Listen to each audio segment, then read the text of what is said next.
Yes, welcome to the Biz Communication Show. I'm your host, Bill Lampton, the Biz Communication Guy. And every week, what a privilege I have talking to people who have mastered business communication. And today's guest fits that category so well. Mike Stewart and I, people sometimes say they go back a long way. Well, I met Mike Stewart in 1997. By my math, that would be about 25 years ago, at the Georgia chapter of the National Speakers Association. And Mike came up to me and said, "Have you got a website?" And I said, "Yes, I've got one." And I thought I had one. I thought I was giving him a correct answer. But then I started looking at other people's websites. And then I realized I needed Mike's services. And since then, I am one of many thousands of people who have relied on Mike Stewart, the audio internet guy, the video internet guy. We have relied on him to keep us posted and keep us informed about how we can maximize our business brand and make a profit doing so. And also, working with Mike, have a heck of a lot of fun. So, Mike, I will have to say, used to be here with me in Gainesville, Georgia, but I suppose I worked him too hard and he moved to Nashville to get away. At any rate, you and I are going to enjoy this wonderful conversation. Hello, Mike. Hey, thanks, Bill. Thanks for having me on the show, and I'm so happy and proud for you that you're getting into this technology, and we'll talk about all the opportunities.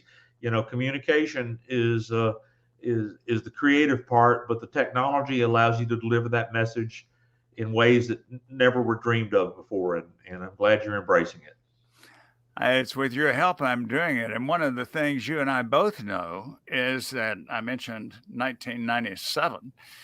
We've had such tremendous improvements since then that working with technology is now far more cost effective, and it's quicker, and it's also easier to learn. That's a pretty good combination, isn't it?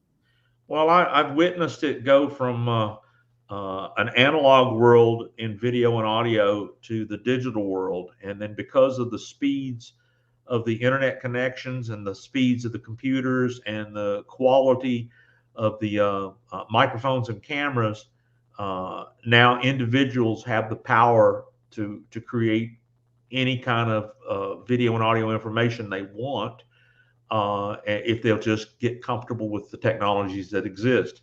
And when you and I were younger, there was radio and television. There was a time in history when that was a new technology. And now the radio and television of today is what's called streaming. In fact, the streaming video and audio world is what has confused the broadcast world. They don't know how to embrace it. But the truth is people like being able to get content on demand. They like being able to get content on their phones, their tablets, their computers, their smart TVs. I mean, there's just so many ways of getting this content. So at the end of the day, it's not being scared of this technology is going to empower any kind of business person to communicate with this technology. And that's why I love when somebody is innovative with a way to use a camera, which is what we're looking at. Basically, that television camera on top of your computer right now, and you switched. There we go. Brought me back. Awesome. Um, that camera on top of your computer is better than television cameras that cost hundreds of thousands of dollars. And for $60, you can get a high definition webcam that's basically as good a television camera as they used for network television 25, 30 years ago. So and the cameras and phones, I mean, it's just there's so many ways to connect. And that's why I feel like that if you're going to be a communication person, you better not be scared of this technology. You better maximize it and use it, and the reach is just unbelievable. And it's as you say, we've talked about some of the advantages. Easier to learn. It's more cost effective. It's simpler, and as you just indicated, it's doggone portable now, isn't it? Yeah, absolutely. Hey, there's somebody on LinkedIn saying remembers me with Alex Mandosian. My goodness. Uh, I remember his name. I never met him, but I remember you interviewing him several times. Yes. yeah, Pete is asking us some questions. We'll get to those. I'll get to that question, Pete. Glad you're here, but yeah, I mean, it's just that I've always enjoyed equipment, and I've always enjoyed being creative with making content, and that's what I've shared with with people for years and years and years is is don't be scared of the camera, don't be scared of the microphone. It's amazing how intimidating these cold inanimate objects can be when it comes to just being yourself, being natural, and conveying your wisdom. Because uh, when you have a message, or you have some wisdom, or you have some experience, or you have something that's of value to other people, you either got to do it as a consultant and get it one on one with them and share that information. Or like I used to have a saying on stage: if you said it twice, you should have recorded it. Because once you record it, it says it the same way over and over again.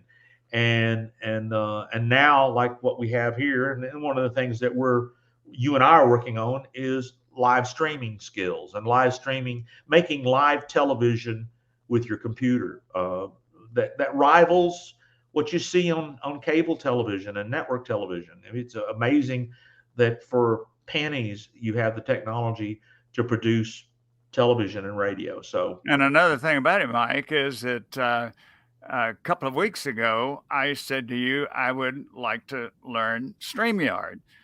And that was just a couple of weeks ago, which gets back to the fact that you know very well, and friends who know me know very well, that I'm not a natural techie. So the fact that 1 week or 8 or 10 days ago, I said, teach me this, Mike. And here we are. Mike, I want to get to a specific question. okay, And the specific question, I'll start off this way.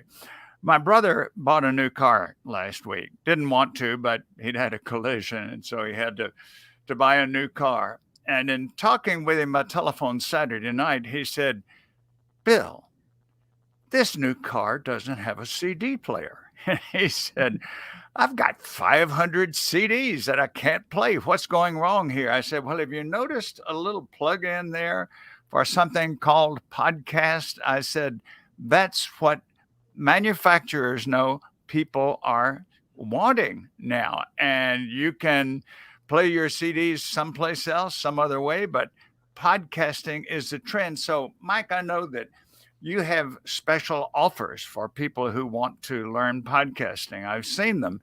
And so I'm wondering, what kind of overview can you give us in that? What's the value of podcasting? How can we get in it? Why should we get in it? And what results can we expect over maybe a year's time?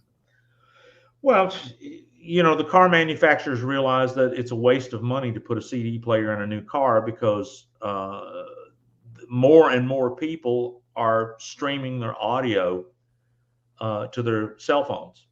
And so, because of Bluetooth technology, you can connect your phone to the speakers in the dashboard of your car. And most people have music services.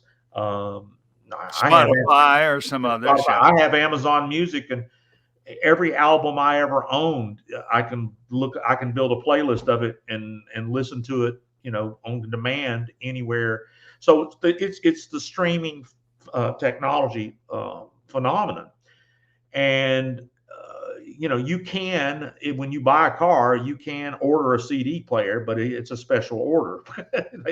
And you can actually buy a CD player that's Bluetooth, that'll Bluetooth from a CD to your car. So I mean, there are ways to uh, uh, I sold all my CDs because I don't want them anymore. I don't. Nobody buys. It's kind of what's revolutionized the music business here in Nashville is they built a business model on selling a plastic disc, and the world wants to build playlists on their car dashboards and on their phones and in their home devices like an Alexa. So you said, why is that? What's that got to do with podcasting? Well, all of the streaming audio services like Spotify, Amazon, Google, Apple, all of those are the big four. They realized that there are talented people out there that know how to build audiences. So they say, if you will create a show or a podcast, which is nothing more than creating a show with a microphone and a radio show, basically, we'll make your show searchable in our database of users. And so therefore, the analogy is you can be a broadcaster and every device in the world can tune you in. And that didn't exist. When radio was invented, you only had a broadcast area. It would only broadcast so far. And I remember very well, as you probably do, a station that was a 100,000 watt station. That was a major station, radio station. Well, back when radio was invented, they used to have what were like here in Nashville, we had WSM and WSSB in Atlanta and WLS. WLS stood for World's Largest Store because it was Sears. And you know what WSB stood for in Atlanta? I always heard the quip, "Welcome, South Brother." Was that That's it? what it stood for, Welcome South Brother. And Nashville was We Shield Millions because it was sponsored by the insurance company. So anyway, they had these 100,000 AM stations that would broadcast pretty much the whole United States at night. And that was kind of the early internet. In other words, that you could have some content coming out of Nashville, Tennessee. The Grand Ole Opry, for instance, was one of the big ones, and it was like the internet because the whole United States could receive it. And of course, the FCC came in and said, "Okay, we've got so many markets that want to have radio stations, and if you're too powerful, you're going to you're going to mess up somebody else's signal." So they had to restrict power. I mean, and they've restricted the broadcast area. A lot of stations, you get 50 miles out of town and the station fades away. Well, not so with streaming audio. Streaming audio is an internet technology that's allowing people to get that audio or video content on demand through the internet. And so what that did was, 75 years ago, it was $1 million to build a radio station, 50, 75 years ago. Well, everybody couldn't do that. But anybody in the world can buy a microphone and build content. And that's why podcasting is so important, is because then people get to hear you, people get to see you with streaming video, and you're accessible to the world. In other words, the technology is in place that you can broadcast to every human being on the planet. Now, here's the thing that is the challenge with any creative aspect. You have to build an audience. And the way you build an audience is with consistency and great content and trying to get one person to tell two people to tell two people to tell two people and paid advertising. There's techniques that it takes to build an audience. And that's why, even though I say, yes, podcasting is important, but most people give up because they'll do two, they might master doing one or two shows and then they give up because they don't see a return on their time. Didn't get any response. Yeah. Right. And it's just like with radio or television. The content has to be good to build the audience. And if there is no audience, the show gets canceled. And so that's why, just because the technology and the strategies and the equipment are so affordable that anybody in the world can podcast, if you don't have a skill of communication and great content, then you're not going to build an audience. And if you don't build an audience, then you don't have anything that you can turn it into a business. But you can. It is possible. I've done it. And that's the beautiful part about it, is that in broadcasting, the pest control owner's channel has no value because we have probably about 1,000 listeners a month. There's no way but the way we monetize it is it's such a specific targeted niche that we can monetize it with what I call a digital back end, having things that people can spend money with you. So podcasting is an important way of you becoming a radio station, a worldwide radio station to cell phones and getting in the streaming world. And then like StreamYard, which Peter says StreamYard is awesome. You better believe it's awesome because they have figured out how to connect. I've got my microphone here. I don't know if you can see it, my podcast microphone, and I've got my webcam, and you're in Atlanta, and yes, Peter, I moved to Nashville to be around the music industry because I love music. Because you're multi-talented. Well, in my golden years, hopefully here of semi-retirement, I wanted to be in Music City, and you talk about an industry who is angry, confused, and frustrated.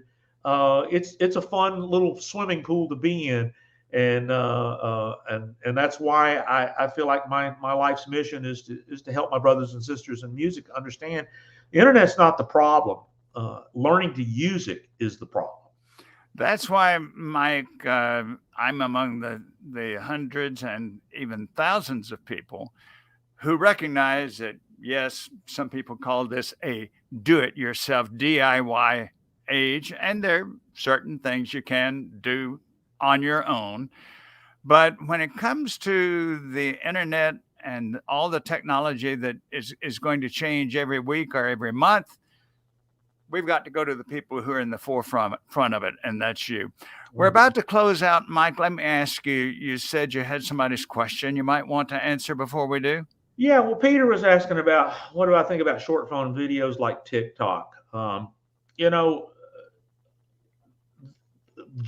Very smart people develop phone apps, especially in the music industry, that people, the younger generation seems like they can't, if you take their phone away from it, it's like severing their arm. And so these genius people develop these apps that become amazingly popular with a whole lot of demographics. And TikTok was just one of those technologies that said, okay, hey, you can do a little 15-second video and let's see if you can get the world to watch it. And it took off. And of course, it's just like Twitter and Facebook and Instagram. All these are basically phone-driven, viral content communication phenomenons. I say 90% of it is BS. People just goofing off and doing. That may be a conservative estimate, Mike, but that may be. But the thing is that these technologies do get seen and influencers do get built. So I'm not a huge fan of short form TikTok videos, except in the music industry.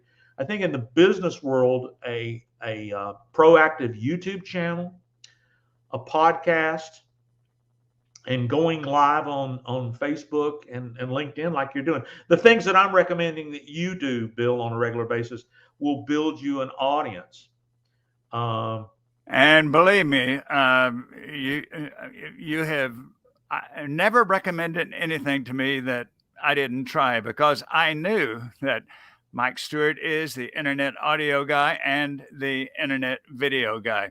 Mike, that old clock on the wall is telling us that we may have to end this, but certainly people will want to get in touch with you, because even before I brought you on to the Biz Communication Show today, there are many, many people who know what a great resource you are. So tell us, how can we get in touch with you or find out more about your business offerings? Well, I actually wear it on my shirt. I'm websiteyoucontrol.com.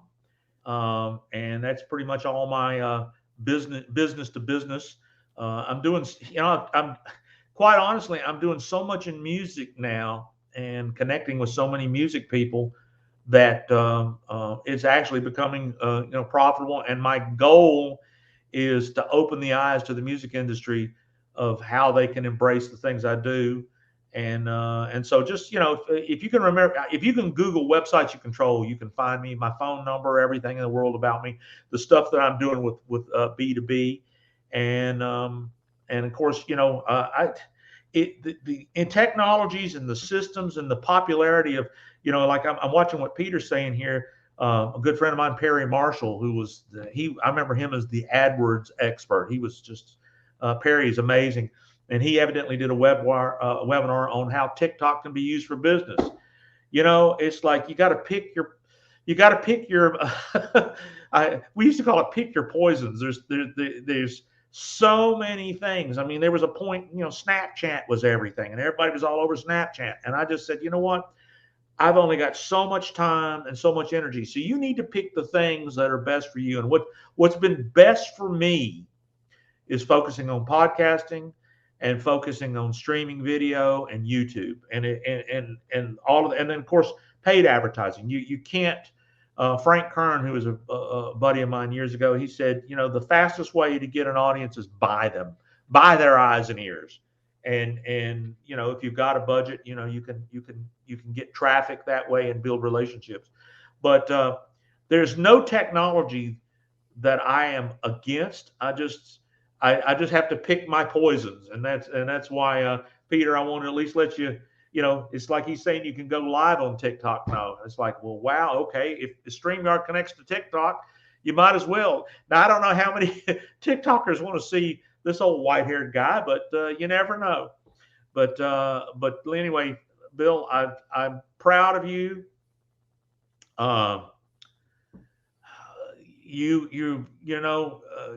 You're not anti-technology. You're always wanting to learn something new, and I that's one of the reasons you're a treasured friend, and I want to see you build that audience out there, because I know there's a bunch of smartness in that brain of yours. You just need to connect it with the people that want to hear it.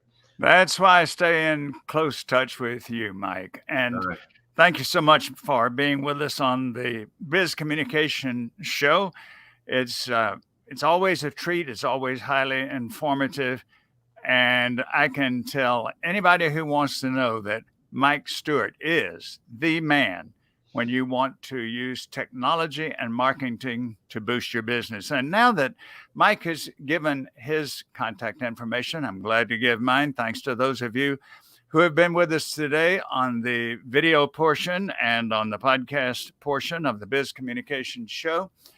My moniker is Biz Communication Guide. That's B-I-Z, bizcommunicationguide.com. And so quite logically, my website is bizcommunicationguy.com. Invite you to go there, check my services for corporations and leaders. Give me a call. You'll find my phone number there. Give me a call and let's talk about your communication challenges and problems and how I can assist you with them. Thanks again to Mike Stewart. Any closing word, Mike? Make content and don't be scared of cameras and microphones. A friend of mine who's in the video business in Atlanta, Scott Williford, with a place called V-Link Solutions, said it pretty well. He said, get over yourself. That works. Thank you so much, Mike. And you will be on the Biz Communication Show again. And thanks to all of those who joined us.